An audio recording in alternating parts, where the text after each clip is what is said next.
నామానికి మహిమ కలుగునుగాక. ప్రభునందు ప్రియ దేవుని బిడ్డలకు సంతోషంగా దైవ సన్నిధికి విచ్చేసినటువంటి ప్రియ బిడ్డలైనటువంటి ప్రతి వారుకును ప్రభు పేరట వందనాలు తెలియచేస్తూ ఉన్నాను. మహాదేవుడు అనుగ్రహించినటువంటి ఈ చక్కటి దివ్య సమయాన్ని బట్టి, దైవ సన్నిధి యొక్క ప్రాధాన్యతను బట్టి, ఆరాధన యొక్క ప్రాముఖ్యతను బట్టి దేవుని కీర్తిస్తూ ఉన్నాము. మనము ప్రతి ఆదివారము క్రమము తప్పకుండా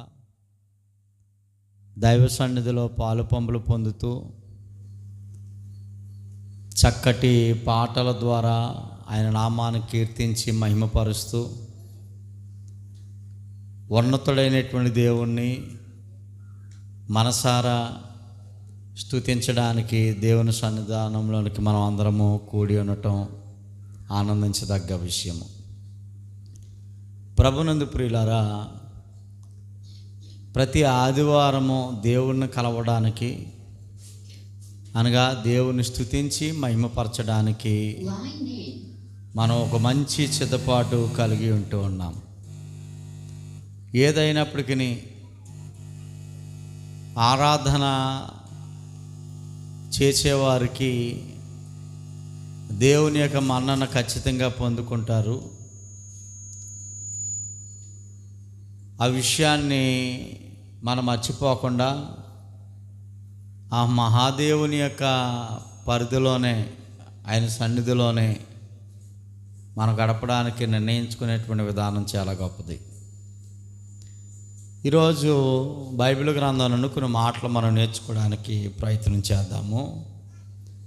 ఈరోజు మనం నేర్చుకోబోతున్నటువంటి అంశము గ్రహింపును బట్టి గుర్తింపు అనేటువంటి పాఠాన్ని మనం నేర్చుకోవడానికి సిద్ధపాటు కలిగి ఉందాము. ప్రియులారా, బైబిల్ గ్రంథంలో చాలా అంశాలను మహాదేవుడు మన కొరకు ఆయన భద్రపరిచాడు. వాటిని మనం జాగ్రత్తగా ధ్యానించినట్లయితే అద్భుతమైనటువంటి సంగతులు, మనలను ప్రభునందు ఉంచే విధంగా ప్రతి అంశము మనల్ని ఆలోచింపజేసే విధంగా ప్రతి సందేశము మన జీవితాల్లో ఆధ్యాత్మికంగా మెరుగుపరిచే విధంగా ఉంటూ ఉన్నాయి. దేవుని మందిరానికి కాలక్షేపానికి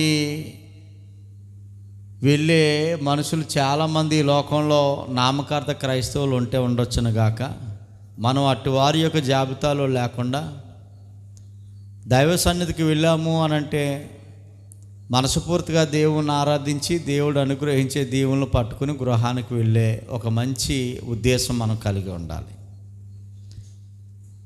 ప్రియులారా, ఈ రోజున ఎన్నో వస్తువులు, ఎన్నో పదార్థాలు, ఎన్నో జంతువులు, ఎందరెందరో మనుషులు ఈ లోకంలో జీవిస్తూ ఉన్నారు. మనిషి వస్తువుని గ్రహింపును బట్టి తాను పలానా వస్తువు అనేటువంటి విషయాన్ని గ్రహిస్తేనే దాన్ని గుర్తించగలడు. అంటే ఒక వస్తువును గుర్తించడానికి మొట్టమొదట దాన్ని గ్రహింపు అనేటువంటిది చాలా అవసరం.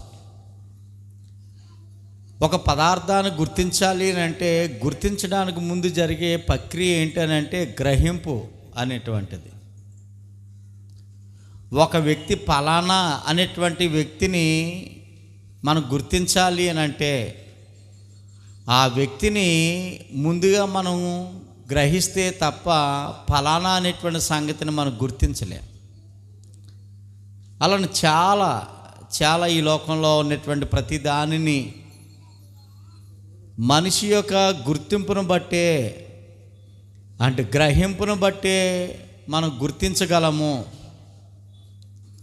గ్రహింపు లేకపోతే వస్తువును గుర్తించలేము, పదార్థాన్ని గుర్తించలేము, వ్యక్తిని గుర్తించలేము, అలానే వాక్యాన్ని కూడా మనము అస్సలు గుర్తించలేము అనేటువంటి విషయాన్ని మనం జ్ఞాపకం చేసుకోవాలి. వాక్యాన్ని కూడా గుర్తించడానికి గ్రహింపు అవసరమా అంటే ఎస్, అవసరం.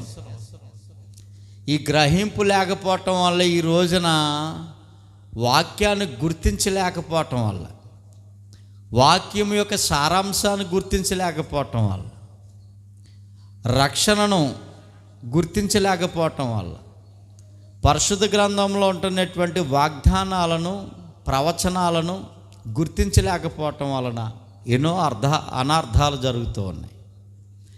ఇంకా గొప్ప విచిత్రమైన, విచారకరమైన సంఘటన ఏంటనంటే, లోకనాథుడైనటువంటి రక్షకుడు మన ప్రభు అయినటువంటి యేసుక్రీస్తును కూడా గుర్తించలేకపోవడానికి గల కారణము వారు గ్రహించలేకపోవటం. ప్రభువును గుర్తించడానికి గ్రహింపు అనేటువంటిది వారికి లేకపోవటం వల్ల ఈ లోకంలో ఉన్నటువంటి వారికి ఎప్పటికీ చాలామంది ప్రభువును గుర్తించలేనటువంటి పరిస్థితిలో ఉన్నారు. ఇది కొంచెం విచారకరమైన సంఘటనే. ప్రభునందు ప్రియ దేవుని బిడ్డలారా, చాలా జాగ్రత్తగా విషయాన్ని మనం జాగ్రత్తగా ఆలోచించేద్దాం. మనం ఎవరినన్నా గుర్తించాలి అని అంటే మొదటగా వారి మీద మనకి ఏముండాలి? గ్రహింపు అనేటువంటిది ఉండాలి. ఏ వస్తువునైనా మనం గుర్తించాలి అని అంటే ఆ వస్తువు మీద మనకి గ్రహింపు అనేటువంటిది ఉండాలి. ఏ పదార్థాన్నైనా మనం గుర్తించాలి అని అంటే ఆ పదార్థం మీద మనకు గ్రహింపు అనేటువంటిది ఉండాలి. చూడండి, ఉదాహరణకి మన కళ్ళకి గంతులు కట్టి ఏదో ఒక పదార్థాన్ని మనం ముందుకు తీసుకొచ్చారనుకోండి, అది మనకు కనబట్టలేదు. కనబడకపోయినా గుర్తించే అవకాశం ఉందంటారా? ఎలా గుర్తించగలం? ఉదాహరణకి ఏదైనా కారం తీసుకొచ్చారు, కారం తీసుకొచ్చి కళ్ళకు గంతలు కట్టి ఇదేటో చెప్పండి అని మనం ముందు పెట్టారు. ఇది కారం అనే సంగతిని మనం ఎలా గుర్తించగలం? మనం దాని వాసన బట్టి, గ్రహింపు అంటే ఆ స్మెల్ని బట్టి మనం ఆ గ్రహింపును గ్రహిస్తే ఇది ఫలానా అనేటువంటి సంగతిని మనం గుర్తించగలం. అలానే ఒక మామిడి పండు తెచ్చారు, కళ్ళ గంతులు కట్టారు, కనబట్టలేదు. అది కనబడకపోయినా దాని స్మెల్ని బట్టి మనం ఏం చేస్తామంటే ముందుగా గ్రహిస్తాం. ఆ గ్రహింపును బట్టే కనబడకపోయినా మనం గుర్తించడానికి అవకాశం ఉన్నది. ఓకేనండి. ఇలా కొన్ని వస్తువుల గురించి మనం ఆలోచన చేస్తే, పదార్థాల గురించి ఆలోచన చేస్తే ఈ విధమైనటువంటి ఏర్పాట్లు మనకి కలుగుతూ ఉంటుంటాయి. అయితే గ్రహింపును బట్టే ఇతరులను గుర్తించాలన్నా, మాట్లాడాలన్నా మొట్టమొదట ఆ వ్యక్తి మీద మనకున్నటువంటి గ్రహింపు ఏదైతే ఉందో ఆ గ్రహింపును బట్టే మనము గుర్తించగలము, లేక మాట్లాడగలం. గ్రహింపు లేకుండా మాట్లాడలేము, గ్రహింపు లేకుండా గుర్తించలేము. ఒక వ్యక్తినే కాదు, వస్తువునే కాదు, పదార్థాన్నే కాదు, ఏదైనా కానీ. అయితే ప్రియులారా, లోక సంబంధమైనటువంటి వ్యక్తుల కోసం, లోక సంబంధమైనటువంటి పదార్థాల కోసం, లోక సంబంధమైనటువంటి ఈ జంతువులు, పక్షుల కోసం మనం మాట్లాడుకోవాల్సినటువంటి అవసరం లేదు. కానీ యేసుక్రీస్తుని కొందరు ఇలా గుర్తించారు అనేటువంటి విషయాన్ని మనం ఆలోచించేద్దాం.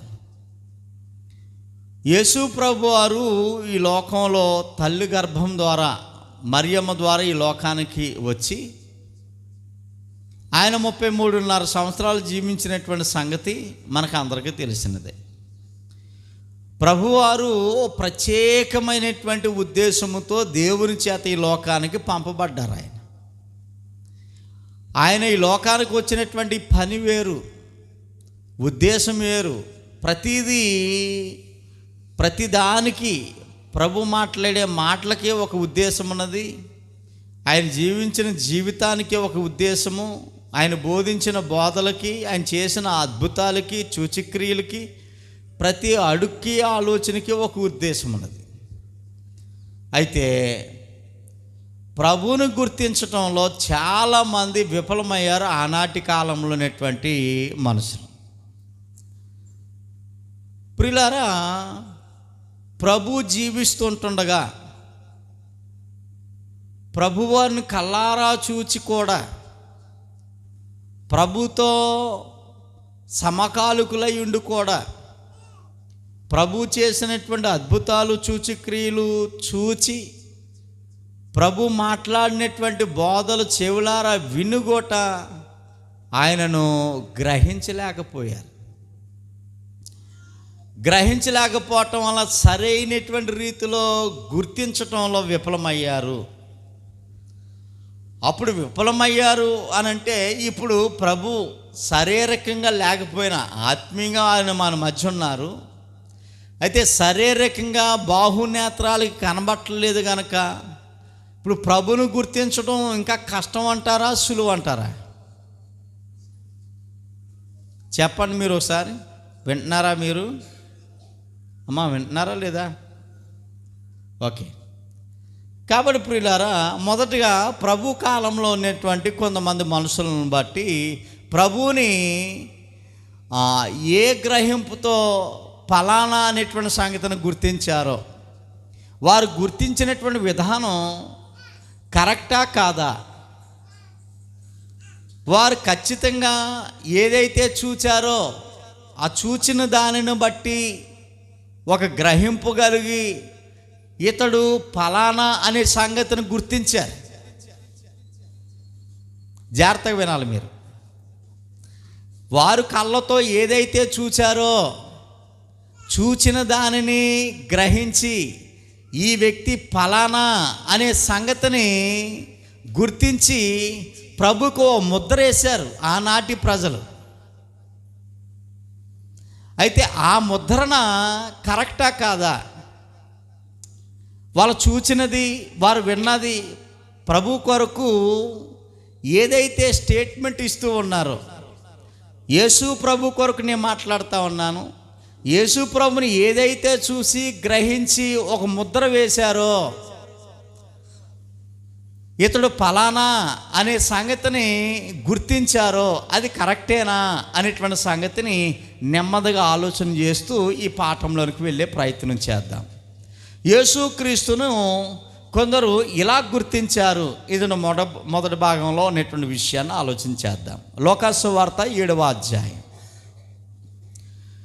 దయచేసి అందరూ బైబిల్ గ్రంథాన్ని తెరిచి 57వ పేజీ నెంబర్లో లోకాసు సువార్త మనము 31 నుండి నెమ్మదిగా 35 వరకు ఉన్నటువంటి వాక్య భాగాన్ని చదువుకునే ప్రయత్నం చేద్దాం. ప్రియులారా, ఇక్కడ ఉన్నటువంటి సందర్భం ఏమనంటే యేసు ప్రభు వారి గురించి, బాప్తిసమిచ్చి యోహాను గురించి లోక అభిప్రాయం, గ్రామంలో ఉంటున్నటువంటి ప్రజలు, యోహాను గారు బ్రతికినటువంటి కాలంలో, యేసు ప్రభు వారు బ్రతికినటువంటి కాలంలో జీవించి ఉన్న ప్రజలు, వారి మీద వీళ్ళ గ్రహింపు ఎలాగున్నది, ఆఖరికి ఎలాగ గుర్తించారు ప్రభువారిని అనేటువంటి సంగతిని ఇక్కడ మనం చదువుకోబోతా ఉన్నాం. కాబట్టి ఈ తరము మనుషులను నేను దేనితో పోల్చేదను? వారు దేనిని పోలి ఉన్నారు? సంత వీధులలో కూర్చుని ఉండి మీకు పిల్లిన గ్రోవు ఊదితిమి కానీ మీరు నాట్యమాడరైతిరి, ప్రలాపించుతుము కానీ మీరు ఏడవరైతిరి అని ఒకరితో ఒకడు చెప్పుకుని పిలుపులాట్లాడుకుని పిల్లకాయలను పోలి ఉన్నారు.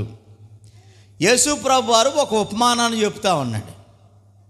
ఈ తరము వారు, ఈ తరములో ఉంటున్నటువంటి ఈ ప్రజలు, ఈ గ్రామస్తులు లేక ఈ మనుషులు అసలు వీరిని ఎవరితో పోలిస్తే సరిపోతారు? అన్న విషయాన్ని చెబుతూ యేసు ప్రభు వారు తన కాలంలో మనుషుల యొక్క తత్వాన్ని దృష్టిలో పెట్టుకొని, వారి మనస్తత్వాన్ని దృష్టిలో పెట్టుకొని, లోకరక్షకుడైనటువంటి యేసుక్రీస్తుని ఎలా గ్రహించి ఆ ప్రభువుని ఎలా గుర్తించారు వారి జీవితంలో అనేటువంటి సంగతిని ఆలోచన చేస్తూ ఉంటుంటే, ప్రభువును గుర్తించటంలో ప్రభు కాలం లాంటి మనుషులు విఫలమయ్యారు. ఇతడు పరమరక్షకుడు, ఈ లోకానికి నశించిపోతున్నటువంటి మానవ జాతిని వెతికి రక్షించడానికి వచ్చినటువంటి పరమరక్షకుడు అనేటువంటి విషయాన్ని గ్రహించి గుర్తించడంలో ఆనాటి ప్రజలు విఫలమైపోయారు. అంటే ఫెయిల్ అయిపోయారు, గుర్తించలేకపోయారు. ఈ సంగతి గుర్తించినటువంటి ప్రభు అసలు ఈ తరము వారిని నేను దేనితో పోలుస్తాను, దేనితో పోలిస్తే, ఎవరితో పోలిస్తే సరిపోతారు అని ఈదులో ఆడుకుంటున్నటువంటి పిల్లలతో పోలిస్తే సరిపోతుందేమో అనేటువంటి విషయాన్ని జ్ఞాపకం చేస్తున్నాడు. పిల్లలతో పోలిస్తే సరిపోతుందేమో. పిల్లల మనస్తత్వాలు టక మనం మారిపోతూ ఉంటుంటాయి. అప్పుడే నవ్వుతారు, అప్పుడే ఏడుస్తారు, అప్పుడే ఆడతారు, అప్పుడే పడుకుంటారు. అదంతా అప్పటికప్పుడు జరిగిపోతున్నటువంటి విధానం పిల్లల మనస్తత్వం. అలాంటి వీధిలో ఆడుకునే పిల్లకాయలను పోలి ఉన్నారు ఈ తరంలో ఉన్నటువంటి ప్రజలు అనే విషయాన్ని పిల్లలతో పోలుస్తూ ఉన్నాడు. పెద్దలని, పిల్లలకి గ్రహింపు ఉంటుందండి? ఉండదు. పిల్లలను ఏమైనా గుర్తించగలరండి? ఇది పలానా చంటి పిల్లలు ఏమైనా గుర్తించగలరా? గుర్తించలేరు. వయసు పెరిగి ఇంత పెద్దవారు అవుతున్నా, ఎవరి సంసారం ఎవరి కాపురం వారు చేసుకుంటున్నా కానీ గ్రహించలేకపోయారు. ఇది ఫలానా అనేటువంటి సంగతిని గ్రహించి ఖచ్చితమైనటువంటి నిర్ణయాన్ని, ఖచ్చితమైనటువంటి గుర్తింపును వారు గుర్తించలేకపోయారు అని ప్రభు ఆవేదన చెందుతూ ఒక ఉపమానాన్ని చెప్తున్నటువంటి సందర్భాన్ని మనం చూస్తూ ఉన్నాం. చూడండి 33వ వచనంలో, బాప్తిసమిచ్చి యోహాను రొట్టె తినకయు ద్రాక్షారసము త్రాగకయు వచ్చెను గనుక వీడు దయ్యము పట్టిన వాడని మీరు అనుచున్నారు. అంటే బాప్తిసమిచ్చి యోహాను గారిని ఈ ప్రజలు ఎలా గుర్తించారు? ఏమండి? దయ్యము పట్టిన వాడు అనేటువంటి సంగతిని గుర్తించారు వారు. నిజంగా బాప్తిసమిచ్చి యోహాను గారు దయ్యం పట్టినోడా? మరి దయ్యం పట్టినోడు కాకపోతే ఊరు మధ్యలో చిన్న గుడారం వేసుకుని ఊరు మధ్యలోనే ప్రజల మధ్య ఉండి ప్రజలతోనే పనిలోకి వెళ్ళి ప్రజలతోనే తింటూ ప్రజల్లాంటి బట్టలే కట్టుకుని ప్రజలు సామాన్యమైనటువంటి సహజీవితం ఎలాగైతే జీవిస్తూ ఉన్నారో అలాగే జీవించాలి కదా. మరి యోహాను గారి జీవితం ఆనాటి ప్రజలకి వ్యత్యాసంగా ఉంది. ప్రజలందరూ ఊరిలో ఉంటే ఇతను అరణ్యంలో ఉండేవాడు. ప్రజలందరూ అన్నం తింటుంటే ఇతడు మిడతలు తినేవాడు, తేనె తాగేవాడు. ప్రజలందరూ వస్త్రాలు వేసుకుంటే ఈయన మాత్రం తోలిదట్టు కట్టుకునేవాడు, తోలి వస్త్రం వేసుకునేవాడు.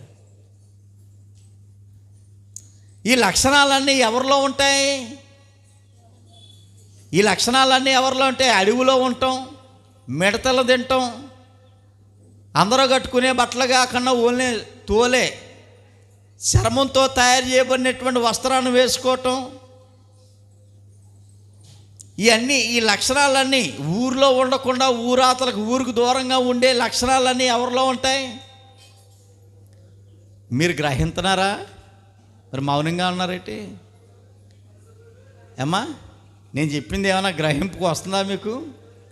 ఈ లక్షణాలన్నీ ఇప్పుడు ఉన్నపాటున మనలో ఒకడు బట్టలన్నీ చింపేసుకుని ఓడ తీసేసుకుని సమాధుల్లోకి వెళ్ళిపోయాడు అనుకోండి, ఊరాతలకి ఎక్కడికి వెళ్ళిపోయాడు అనుకోండి, ఏమంటారు? ఒక రోజు చూస్తారు, 2 రోజులు చూస్తారు, వారం రోజులు చూస్తారు, ఏమంటారండి? అతను దయ్యం పట్టినోడు అని అంటారా అనరా?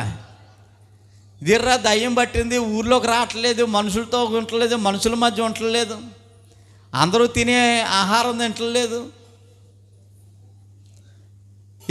ఈ విధమైనటువంటి గ్రహింపు యోహాను మీద వారు కొనటం వల్ల యోహాను ఏమన్నారు అంటే దయ్యం పట్టినటువంటి వారు అన్నారు. నిజంగా యోహాను దయ్యం పట్టినోడా అనేది అతని జీవితంలోనికి వెళ్ళి ఆలోచన చేస్తే విషయాలు అర్థమవుతాయి. ఆయన బోధలు వింటే విషయాలు అర్థమవుతాయి. యోహాను యొక్క బోధలు వింటే ఇది అంతా సగం సగం బ్యాచ్ కదా.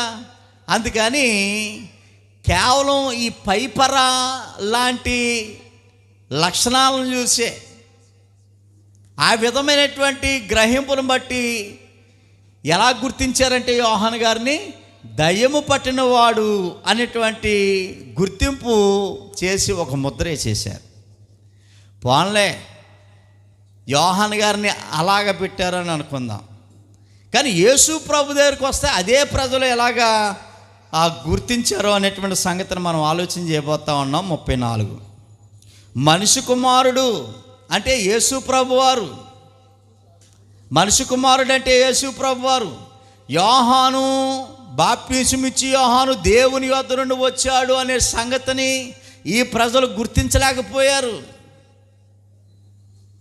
ఈ ప్రజలు గుర్తించలేకపోవడానికి గల కారణము ఊరికి చివరగా ఉండటం, వస్త్రాలు వేరేగా ఉండటం, ఆహారం వేరుగా ఉండటం, ఈ విధానాలను వేరుగా ఉండటం వల్ల యోహాను గారు దేవుని యొద్ద నుండి వచ్చినటువంటి ప్రవక్త అనేటువంటి సంగతిని గుర్తించలేకపోయారు. అందుకని దేవుడు ఏం చేశాడంటే దేవుని యొద్ద నుండి మరొక తన సొంత కుమారుడిని పంపాడు ఈ లోకానికి. యోహానులాగా అడవిలో ఉండలేదు యేసు ప్రభు వారు, మనుషుల మధ్య నివసిస్తున్నాడు ఆయన. యోహానులాగా తేనె అడవి తేనె తాగుతూ లేదు, మిడతలు తింటలేదు, అందరూ తినే ఆహారమే తింటున్నాడు, అందరూ కట్టుకునే బట్టలే కట్టుకున్నాడు, అందరిలాగే సామాన్యంగానే బ్రతుకుతున్నాడు, అందరి దగ్గరికి వెళ్తున్నాడు, వస్తున్నాడు, అందరితోటి మాట్లాడుతున్నాడు, చాలా ఫ్రీగా అందరితోటి చక్కటి సంబంధాలు కలిగి ఉన్నాడు. ఇలాంటి ప్రభువుని ఎలా గుర్తించారు ఈ ప్రజలు అనేటువంటి విషయాన్ని ఆలోచన చేస్తే 34వ వచనంలో మనిషి కుమారుడు తినుచు త్రాగుచూ వచ్చును గనక ఇదిగో వీడు తిండిపోతును తాగుబోతును శంకరులకును పాపులకును స్నేహితుడని అని అన్నారట. అర్థమవుతుందా ప్రియులారా? యేసు ప్రభువుని ఎలా గుర్తించారు ఈ ప్రజలు? తిండిపోతూ తాగుబోతూ, అంత మాత్రమే కాకుండా పాపులతో వాసం ఉండే పాపులతో స్నేహితుడు అనేటువంటి విషయాన్ని వారు గుర్తించారు. జాగ్రత్తగా ఈ విషయాన్ని ఆలోచన చేద్దాం. ప్రియ దేవుని బిడ్డలారా, యోహాను గారిని ఎలా గుర్తించారో మనకు అర్థమైంది. అలానే యేసు ప్రభు వారిని కూడా ఎలా గుర్తించారో కూడా ఇక్కడ మనకు అర్థమవుతుంది. యేసు ప్రభు వారు నిజంగా తిండిపోతా, నిజంగా త్రాగుబోతా, నిజంగా పాపులతో స్నేహితుడా అంటే లేఖనాలను బట్టి ప్రభువులతో వారి జీవితాన్ని గడిపిన విధానం ఉన్నటువంటి వారికి మాత్రమే అర్థమవుతుంది. కానీ ప్రభువుని వారు తప్పుడు గ్రహింపును బట్టి తప్పుడు విధానంలో గుర్తించినటువంటి విధానాన్ని మనం ఆలోచన చేస్తా ఉన్నాం. ఇక్కడ ఇద్దరు వ్యక్తులను మనం ఆలోచన చేసాం. ఒకరు ఎవరు? యోహాను గారు. రెండు ఎవరు? యేసు ప్రభు వారు. యోహాను గారిని వారు చూచారా? యోహాను గారిని చూశారండి ఆనాటి ప్రజలు కల్లారా చూచారా? చూసిన దాన్ని బట్టే కదా వారు గ్రహించుకొని గుర్తించారు. ఏమని గుర్తించారు? దయ్యం పట్టిన వాడు అనేటువంటి సంగతిని గుర్తించారు. యేసు ప్రభు వారు నువ్వు చూచారా? చూచారు కాబట్టే, వారు కల్లారా చూచారు కాబట్టే వారి గ్రహింపును బట్టి తిండిపోతూ, త్రాగుబోతూ, తిరుగుబోతూ అనేటువంటి గుర్తింపు ప్రభుకి ఇచ్చినటువంటి సందర్భాన్ని ఇక్కడ మనం పరిశీలన చేస్తూ ఉన్నాం. ప్రియ దేవుని బిడ్డలారా, ఇక్కడ జాగ్రత్తగా ఆలోచన చేసినట్లయితే ఒక వ్యక్తి వారి స్వభావాన్ని బట్టి ఎదుటి వ్యక్తిని గుర్తిస్తారు.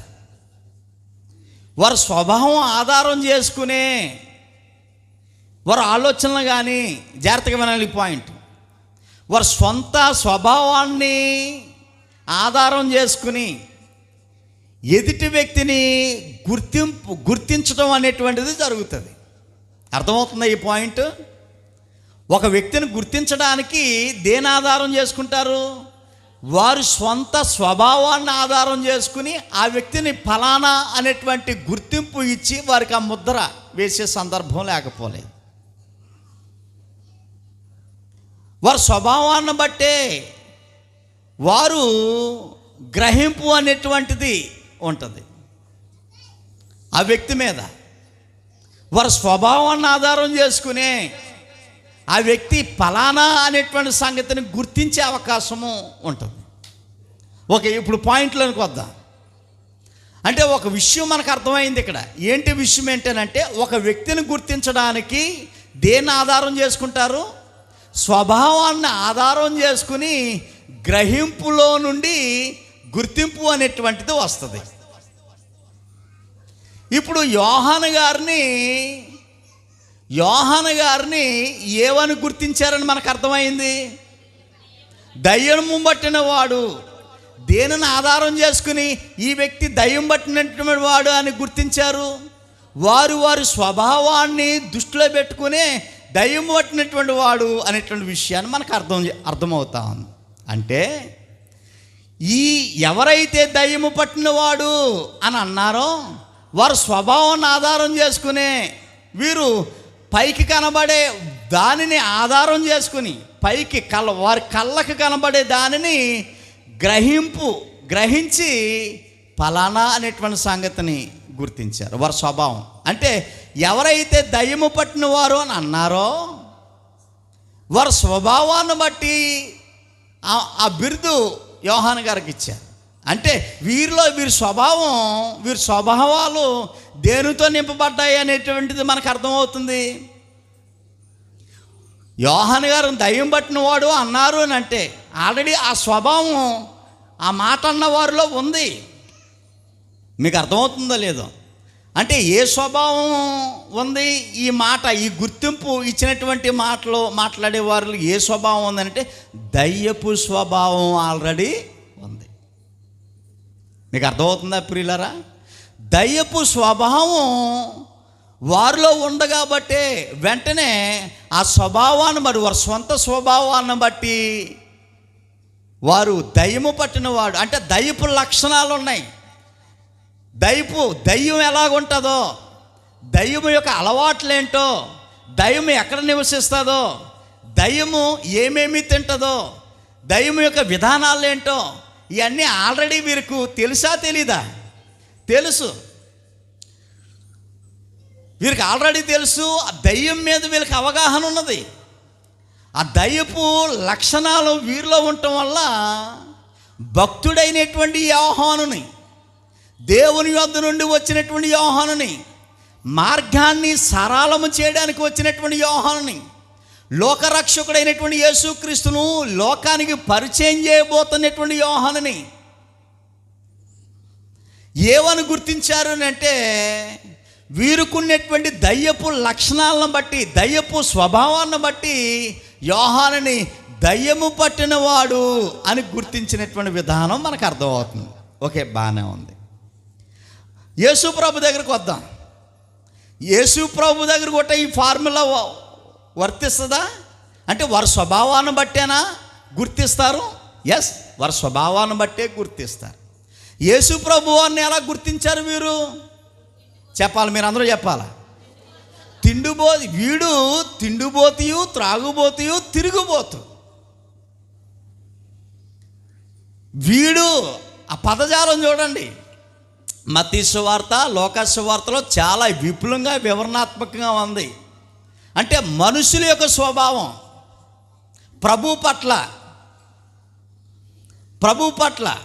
ప్రభు ముందుకు వచ్చేసరికి మళ్ళీ ప్రభువా నాయన ఈ దేవురింపు మళ్ళీ మావలే.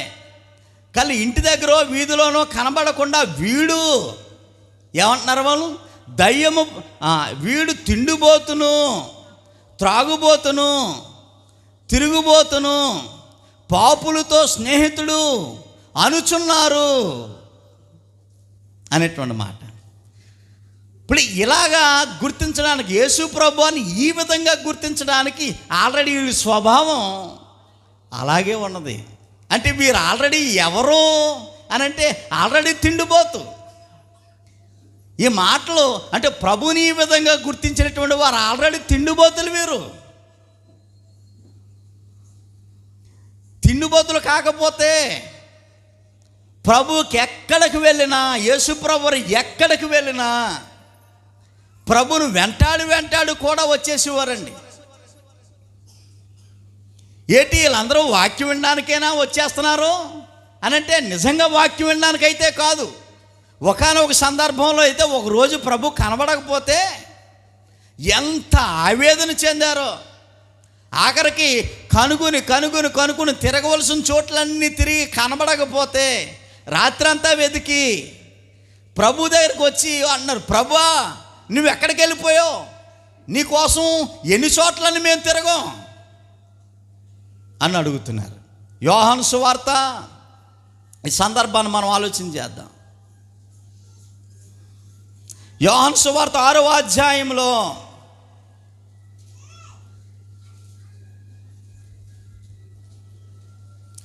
చూడండి 25వ వచనము. సముద్రపు అద్దరని ఆయనను కనుగొని, ఈ ప్రజలందరూ కనుగొని, బోధకుడా నీవిప్పుడు ఎక్కడికి వచ్చితివని అడిగిరి. అప్పుడు యేసుప్రభు అంటున్నాడు, మీరు చూచుటడు కాదు కానీ రొట్టెలు భుజించి తృప్తి పొందుట వలనే నన్ను వెతుకుచున్నారు. విషయాన్ని పసిగట్టేశాడు ఆయన.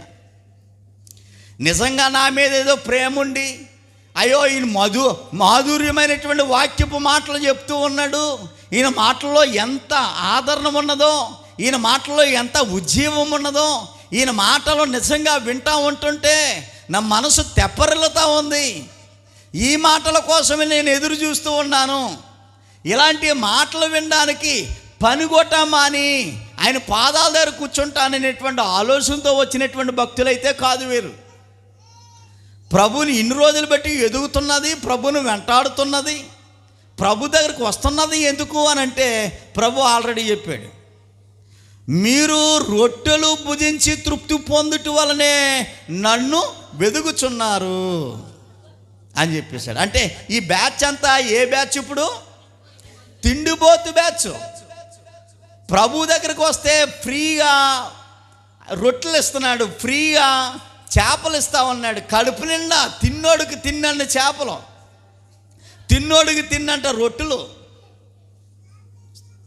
అనేటువంటి ఉద్దేశంతో వస్తూ ఉన్నారనేటువంటి సంగతిని గుర్తించాడు. ఆల్రెడీ వాళ్ళ హృదయం నిండా, వాళ్ళ మనసు నిండా ఇదే విధానం ఉంది, తిండి తిండి తిండి అనేటువంటి విషయం. అదే కోణంలో ఎవరిని కూడా గుర్తిస్తున్నారు వీరు?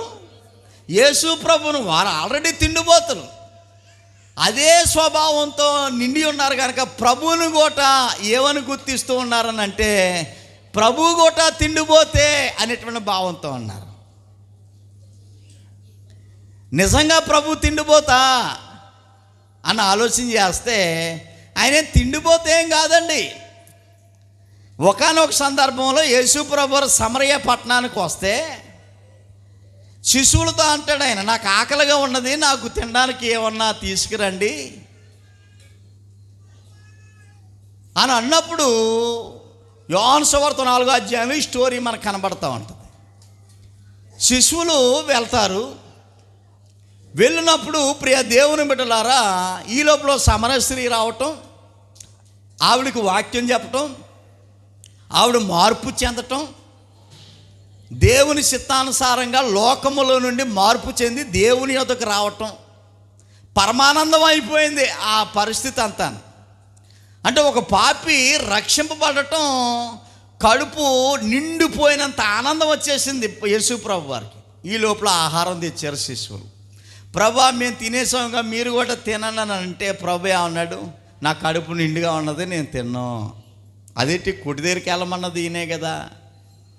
ఇప్పుడు ఏం తిన్నంటాడేంటి? ఆల్రెడీ ఆహారం రెడీగా ఉంది, ఆహారం ఆల్రెడీ రెడీగా ఉంది, నాకు వద్దంటాడేంటి ఈయన అని మనం కొట్టి దగ్గరికి వెళ్ళేలోపు ఎవరో తెచ్చి ఏదో తెచ్చేస్తే తినేసాడంటారా అని రకరకాలుగా ఇలా ఆలోచన చేసుకుంటా ఉన్నారు.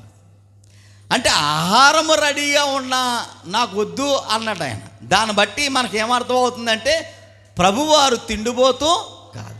తిండిపోతులు ఎవరు అంటే ప్రభు కాలంలో జీవించినటువంటి ప్రజలే తిండిపోతులు, ప్రభును చూచిన వారే తిండిపోతులు. ఆ తిండిపోతులు ప్రభుని ఏ విధంగా గుర్తించారు అంటే వారి స్వభావాన్ని ఆధారం చేసుకుని ప్రభుని ఏమంటా ఉన్నారు, వీళ్ళు తిండిపోతులు అనే విషయం. నెక్స్ట్, తిండిపోతులు తాపారా, ఇంకేమంటున్నారండి, ప్రభుని తాగుబోతు అని అంట. అంటే యేసు ప్రభు వారిని త్రాగుబోతు అని అంటా ఉన్నారు.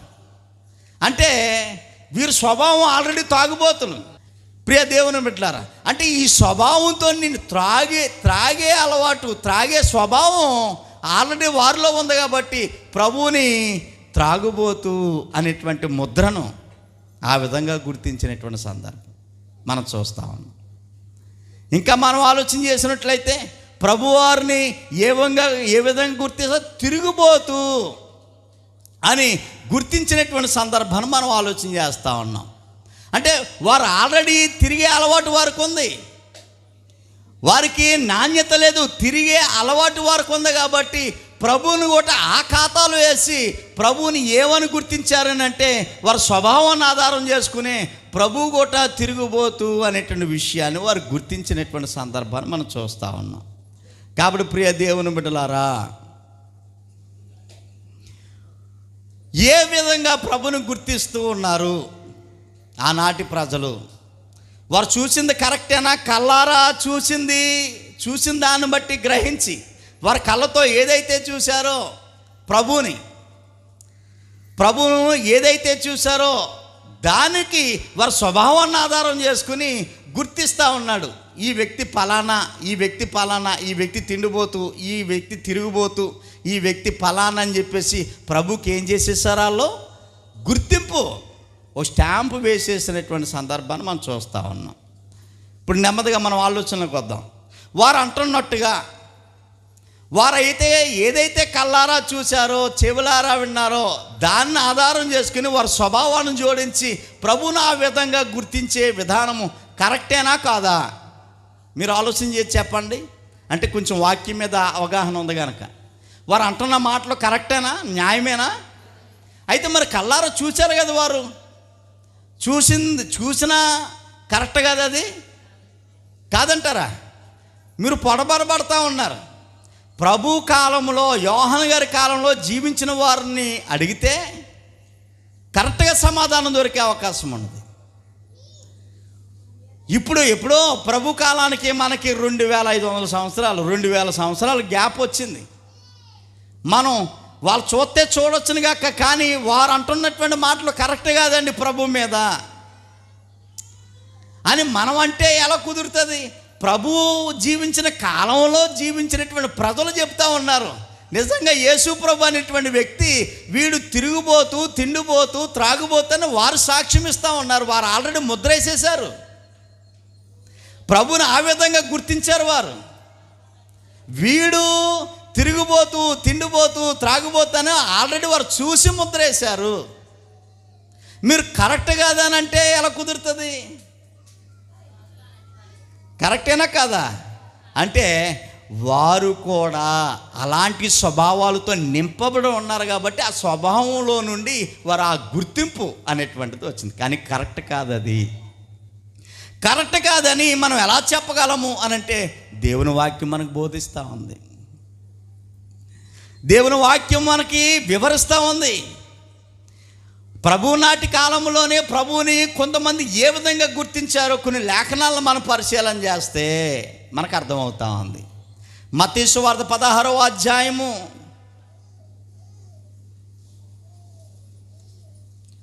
మత్తయి సువార్త 16వ అధ్యాయంలో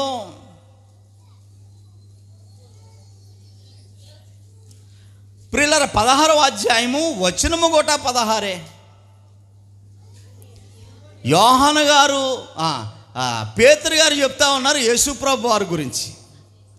పేతురు గారు ఏమంటా ఉన్నారనంటే, పేతురు మాట్లాడుతూ ఉన్నాడు, నీవు సజీవుడవు దేవుని కుమారుడు అయిన క్రీస్తు అని చెప్పాను. ప్రభా నువ్వెవరో తెలుసా? సజీవుడు అయిన దేవుని కుమారుడు. అదేంటి మరి కొందరు తిండిపోతాను అంటున్నారు. మరి నో, యేసుప్రభుని ఎలా గుర్తించాడు పేతురు గారు అంటే సజీవుడైన దేవుని కుమారుడు. అంటే పేతురు యొక్క స్వభావం దేవునితో వాక్యముతో పరిచర్యతో నింపబడినటువంటి విధానంలో ఉంది. వారి స్వభావం దేనితో నింపబడుతుంది, ఆ విధమైనటువంటి మాటలే బయటకు వస్తాయి. ప్రభు ఆల్రెడీ చెప్పారు కదా, హృదయము నిండిన కొలది నోరు మాట్లాడును అని. వారి హృదయాలు ఎలా నింపబడ్డాయనంటే తిండితో నింపబడ్డాయి, తప్పుడు ఆలోచనతో నింపబడ్డాయి, తప్పుడు విధానంతో నింపబడ్డాయి, తిరుగుడు విధానంతో నింపబడ్డాయి. అందుకని ప్రభుని ఆ విధంగా గుర్తించారు వారు. కానీ పేతురు గారు తను చేసే పనిని పక్కన పెట్టేసి ప్రభు కొరకు తన జీవితాన్ని సమర్పించుకొని బ్రతికినంతకాలం ప్రభు కోసమే బ్రతకాలనేటువంటి ఒక మంచి తీర్మానంతో వచ్చినటువంటి పేతురు ఏమన్నాడనంటే సజీవుడు అయిన దేవుని కుమారుడు అనేటువంటి విషయాన్ని. యోహాను సువార్త 6వ అధ్యాయంలో మరొక మాట మనకు కనబడతా ఉంటుంది. ప్రియా దేవుని బిడ్డలారా, యోహాను సువార్త 6వ అధ్యాయము 68వ వచనము. మళ్ళీ పేతురు మాట్లాడుతున్నాడు, ప్రభువా ఎవని యొద్దకు వెళ్ళుదము, నీవే నిత్య జీవపు మాటలు గలవాడవు. అబ్బా, ఆ మాటలు చూడండి ఎంత బాగున్నాయో. యేసు ప్రభు వారిని ఎలా గుర్తించాడో చూడండి. నీవే నిత్య జీవపు మాటలు గలవాడవు అంటే యేసు ప్రభు యొక్క మాటలు నిత్య జీవపు మాటలు అనేటువంటి విషయాన్ని ఆయన గుర్తించినటువంటి సందర్భాన్ని. అంటే ప్రభు మాటలు జీవాన్నిచ్చే మాటలు, నశించిపోతున్నటువంటి మానవాళిని, కృంగిపోతున్న మానవాళిని జీవింపజేసే మాటలు ప్రభు నోట నుండి వస్తూ ఉన్నాయి. ఈ సంగతిని ఎవరు గుర్తించారు? భక్తుడైనటువంటి పేతురు గారు గుర్తించారు. అర్థమవుతుందా? ఇంకా మనం జాగ్రత్తగా ఆలోచన చేసినట్లయితే ప్రియ దేవుని బిడ్డలారా, 22వ అధ్యాయము మత్తయి సువార్త 22వ అధ్యాయంలో 15, 16 వచనాలు మనం చదువుకోబోతా ఉన్నాము. అప్పుడు పరిచయులు వెళ్ళి మాటలలో ఆయనను చిక్కుపరచవలనని ఆలోచన చేయుచుండగా, బోధకుడా నీవు సత్యవంతుడివై ఉండి దేవుని మార్గము సత్యముగా బోధించుచున్నావనియు, నీవు ఎవరిని లక్ష్య పెట్టలేదనియు, మొఖమాటము లేనివాడని నేను ఎరుగుదును అని అక్కడ ఉన్నటువంటి ఒక వ్యక్తి చెప్తున్నటువంటి విధానం ఎంత అద్భుతంగా ఉందో చూడండి. అంటే యేసు ప్రభుని కొందరు ఒకలాగా గుర్తిస్తే, అక్కడ ఉన్నటువంటి మరొక వ్యక్తి ప్రభువుని ఎలా గుర్తించాడో తెలుసా? సత్యవంతుడు. ప్రభు ఎవరుగా గుర్తించాడు? అతను సత్యవంతుడిగా గుర్తించాడు, మొఖమాటం లేనివాడుగా గుర్తించాడు. అదే గ్రంథం 27వ అధ్యాయం మత్తయి సువార్త 27వ అధ్యాయము 19వ వచనము. అతడు న్యాయపీఠం మీద కూర్చుండి ఉండి అతని భార్య, నీవు ఆ నీతిమంతుని జోలికి పోవద్దు. చూడండి, ఎవరి కోసం ఈ మాటలు అనేటువంటి విషయాన్ని మన పరిచయం. యేసు ప్రభువుని బంధించిన తర్వాత అక్కడ గవర్నర్ దగ్గర తీసుకుని వెళ్తే, పిలాతు దగ్గర తీసుకుని వెళ్తే తన భార్య, పిలాతు భార్య చెప్తా ఉంది, ప్రభుని ఏ విధంగా గుర్తించిందో తెలుసా? నీతిపరుడు. పిలాతు భార్య ఎలా గుర్తించింది ప్రభుని? ఇతడు నీతిపరుడు, అతని జోలికి వెళ్ళొద్దు, నువ్వు నీతిపరుడు యొక్క జోలికి మనం వెళ్ళొద్దు, దెబ్బైపోతాం అని తన భార్య చెప్పినటువంటి విధానం. అంటే ప్రభుని ఎలా గుర్తించిందో నీతిపరుడుగా గుర్తించినటువంటి సందర్భము ఇక్కడ మనం పరిశీలన చేస్తూ ఉన్నాం. ప్రభునందు ప్రియ దేవుని బిడ్డలారా, కొందరు ఎలా గుర్తించారో మనకు అర్థమవుతా ఉంది క్రీస్తుని, మరికొందరు క్రీస్తుని ఎలా గుర్తించారో అనేటువంటి సంగతులు 2 సందర్భాలు ఇక్కడ మనం ఆలోచన చేస్తాం. ఒక సందర్భాన్ని మనం పరిశీలన చేసినట్లయితే ప్రభువుని తప్పుగా గుర్తించినటువంటి సందర్భాలు ఉన్నాయి. అది వారి స్వభావాన్ని బట్టి ఆ విధంగా వారు గుర్తించారు తప్ప నిజంగా ప్రభు అలాంటి వాడు కాడు అనేటువంటి సంగతి లేఖనం మనకు ఆధారం ఉంది. కొంతమంది భక్తులు ఎలా గుర్తించారు అంటే, ఈయన సజీవుడైన దేవుని కుమారుడని, ఈయన మాటలు నిత్య జీవపు మాటలు ఉన్నాయని, ఈయన సత్యవంతుడని, ఈయన నీతిపరుడని గుర్తించినటువంటి సందర్భాలు మనం చూస్తూ ఉన్నాం. అర్థమవుతుందా ప్రియులారా? యేసుక్రీస్తు కూడా తన్ను తాను ఎలా గుర్తించుకున్నాడో అనేటువంటి సంగతిని కూడా ఒకసారి మనం ఆలోచన చేసే ప్రయత్నం చేద్దాం. చూడండి, యోహాను సువార్త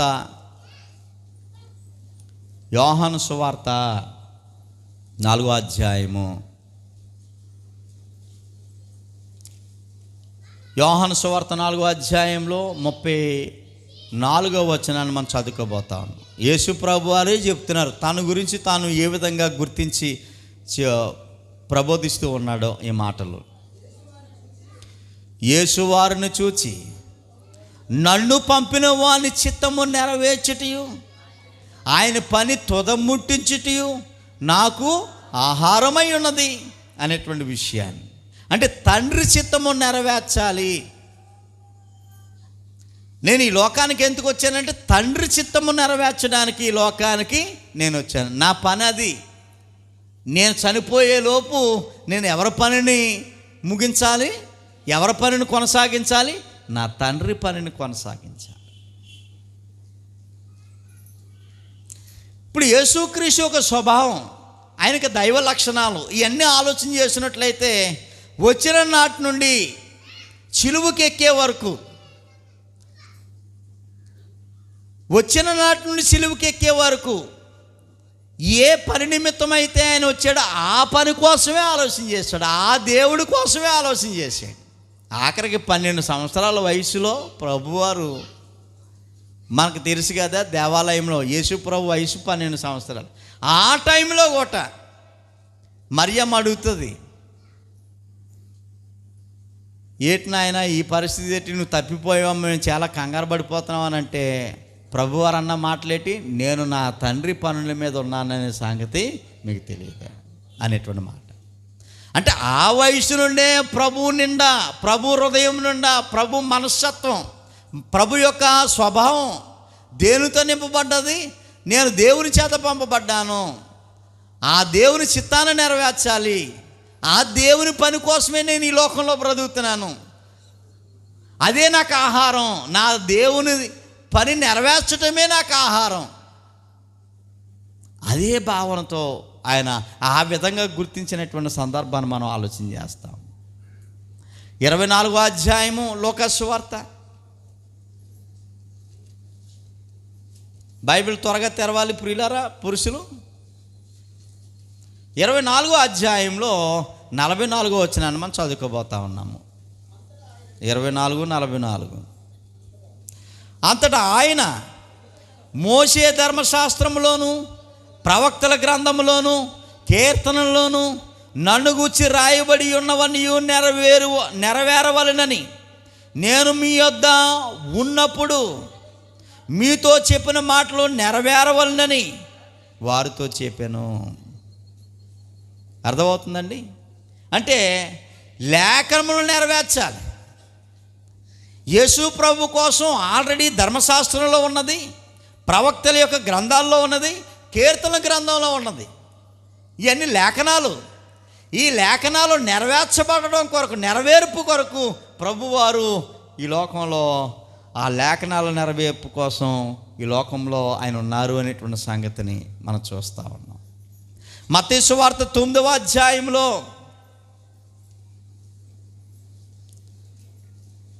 ప్రభువారు తన్ను తాను ఎలా గుర్తించుకుని అలా ఎలా జీవించారనే విషయాలు ఇక్కడ మనం అర్థం చేసుకోగలుగుతూ ఉన్నాం. చూడండి, మత్తయి సువార్త 9వ అధ్యాయం 11 నుండి 13 వచనాలు. పరిచర్యలు చూచి ఈ బోధకుడు సుంకరులతోనూ పాపులతోనూ కలిసి ఎందుకు భోజనము చేయుచున్నాడు అని శిశువులు అడిగారట. ఆయన ఆ మాట విని, రోగులకే కానీ ఆరోగ్యము గలవానికి వైద్యుడు అక్కర్లేదు కదా, అయితే నేను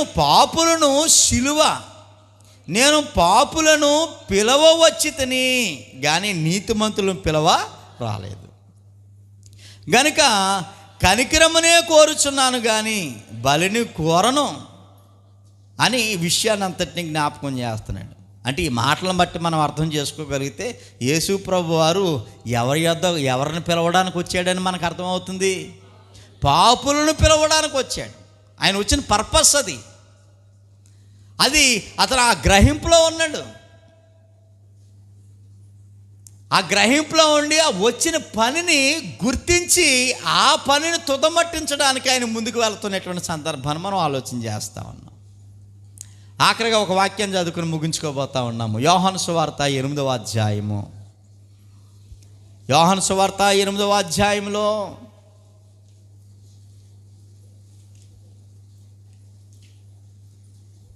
యోహాను సువార్త 8వ అధ్యాయం 49, 50. యేసు నేను దయ్యము పట్టిన వాడినని కాను, నేను దయ్యము పట్టిన వాడును కాను, నా తండ్రిని గణపరచువాడును. మీరు నన్ను దయ్యం పట్టినవాడని అంటున్నారు. కాదు, నా తండ్రిని గణపరచువాడును. మీరు నన్ను అవమానపరుస్తున్నారు.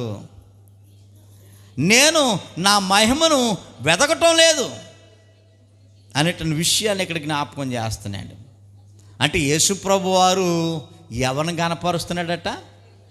తండ్రిని, దేవుని గణపరుస్తున్నాడు అనేటువంటి సంగతిని. ప్రియ దేవుని బిడ్డలారా, ఈ మాటలన్నీ మనం జాగ్రత్తగా పరిశీలన చేసినట్లయితే ప్రభువుని చాలామంది తప్పుగా గుర్తించారా, మంచిగా గుర్తించారా? చాలామంది తప్పుగా గుర్తించారు. ఆ తప్పుగా గుర్తించడం గల కారణం వారు స్వభావాన్ని ఆధారం చేసుకుని ఆ విధంగా తప్పుగా గుర్తించారు అనేటువంటి సంగతి మనకు అర్థమైంది. అయితే ఇప్పుడు ప్రభు మారాలా వారి కోసం, లేకపోతే మీరు స్వభావాన్ని మార్చుకోవాలా?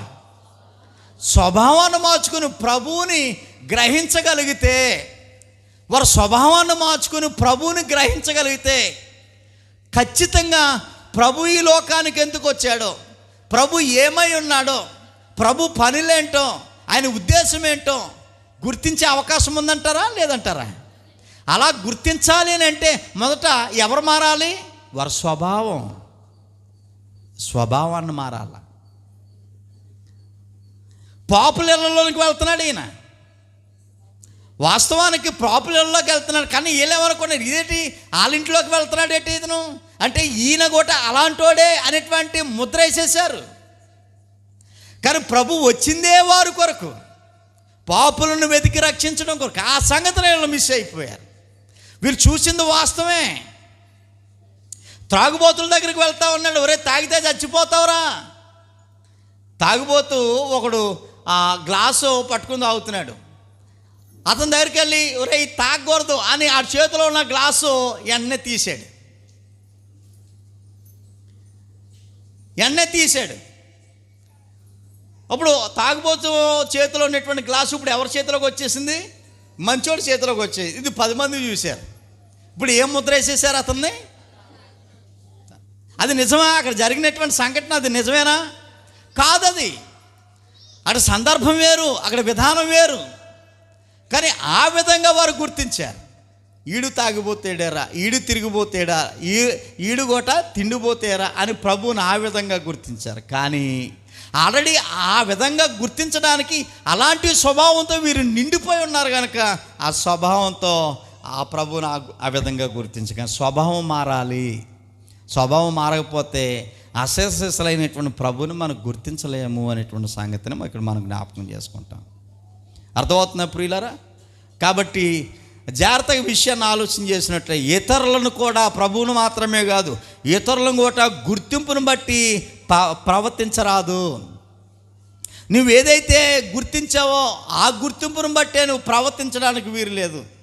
తప్పుగా గుర్తించే అవకాశం ఉన్నది, కరెక్ట్గా గుర్తించే అవకాశం ఉన్నది. నువ్వు ఏదైతే గుర్తించావో ఇప్పుడు ఒక చేతిలో కళ్ళకు గతలు కట్టి ఓ చేతిలో అరుసు పెట్టాం, ఓ చేతిలో పిడకబెట్టాం. ఏమండి ఇప్పుడు ఎలా గుర్తింతాం మనం? రెండు ఒకే ఆకారంలో ఉన్నాయి. చూడడానికి కళ్ళ గంతలు కట్టేశారు. ఓ చేతిలో అరుసు ఉంది, ఓ చేతిలో పిడకుంది. ఇప్పుడు ఎలా గుర్తింతాం మనం? ఏమండి జాగ్రత్తగా ఆలోచన చేయాలి. కాబట్టి గుర్తింపును బట్టి ప్రవర్తించరాదు అనేటువంటి విషయాన్ని మనం ఏదైతే గుర్తించామో అది కాదు, అది మంచిగా గుర్తించే అవకాశం ఉంది, చెడుగా గుర్తించే అవకాశం ఉంది. అలానే ఇక్కడ చాలామంది ప్రభువుని తప్పుగా గ్రహించారు, అలాగే చెడుగా కూడా ఈ విధమైనటువంటి విధానం ఉన్నది. మనం గురి, మన లక్షణాలు మర్చిపోకూడదు. మన గురేంటో, మన లక్షణాలు ఏంటో ప్రతి ఆదివారం దైవ సన్నిధికి వస్తూ ఉన్నాం కనుక, దైవ వాక్యాలు మనం నేర్చుకుంటూ ఉన్నాం కనుక మనం అందరము కానానికి అనగా పరలోకానికి వెళ్ళడానికి ఈ విధమైనటువంటి గురి కలిగి ఉండాలి, మంచి లక్షణాలు కలిగి ఉండాలి, దేవుని కనపరిచేవారుగా ఉండాలి, దేవుణ్ణి మహిమపరిచేవారుగా ఉండాలి. మన నోటి చేత, మన ప్రవక్తన చేత, మన విధానం చేత దేవునికి దూరం అయిపోకుండా. ఏమండి తప్పుడు ఆలోచన ప్రభు మీద కానీ, ప్రభులో బ్రతుకుతున్నటువంటి వారి మీద కానీ ఈ విధమైనటువంటి గుర్తింపుకు వచ్చి మనము తప్పిపోకూడదు.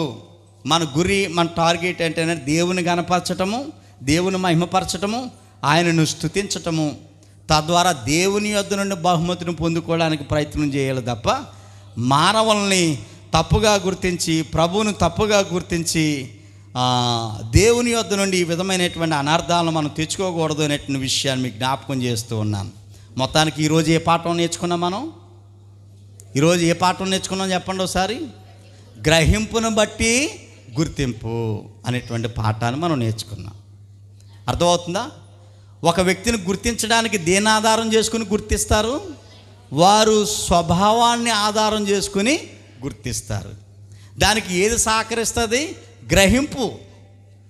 అది మంచిగా గ్రహించే అవకాశం ఉంది, తప్పుగా గ్రహించే అవకాశం ఉంది. ఏదైనప్పటికీ దైవలేఖనము ప్రధానము అనేటువంటి సంగతిని జ్ఞాపకం చేసుకుంటా ఉన్నాను. మంచి మాటలు వినేటువంటి మీకు వందనాలు తెలియజేస్తూ